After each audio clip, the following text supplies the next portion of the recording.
थोडा वेळ लागेल बोला. जमल काय मॅनेजर का काय? मी रमेश देवराम पगारे, मुक्काम पोस्ट मंजूर, तालुका कोपरगाव, जिल्हा अहमदनगर.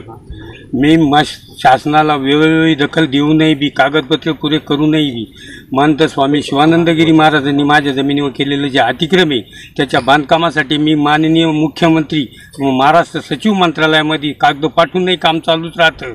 आणि ही माझी वडलोपारीच्या 6 महार वतन जमीन असून ह्या जमिनीवरती कब्जा केलेला अतिक्रमाचा, आणि प्रशासन आम्हाला येड्यात काढतं. आणि माननीय तहसीलदार साहेब यांना ज्यावेळेस मी बोलायला गेलो का बांधकाम बंद करण्यात येतो, त्यावेळेस माननीय तहसीलदार साहेब बोलले का हे जमीन मंत्र्यांनी घेऊन दिली. तर कोणत्या मंत्र्यांनी घेऊन दिली तर मला नाव सांगा. तर नाव काय त्यांनी सांगितलं नाही, परंतु म्हणे त्या जमीनचं चलन आमच्याकडे आलेलं भरायला.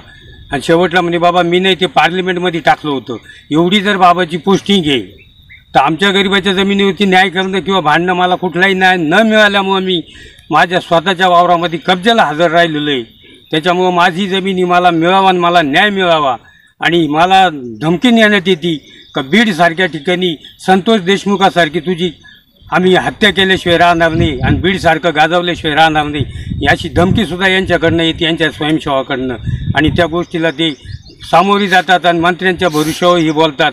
अधिकारीसुद्धा मंत्र्यांचं नाव घेतात, स्वयंसेवकसुद्धा म्हणते आमच्या पाठीमागं मंत्री आहेत. अशा तऱ्हेने धमक्या दिल्या जाताना आमच्या गरिबावरती अन्याय केला जातोय.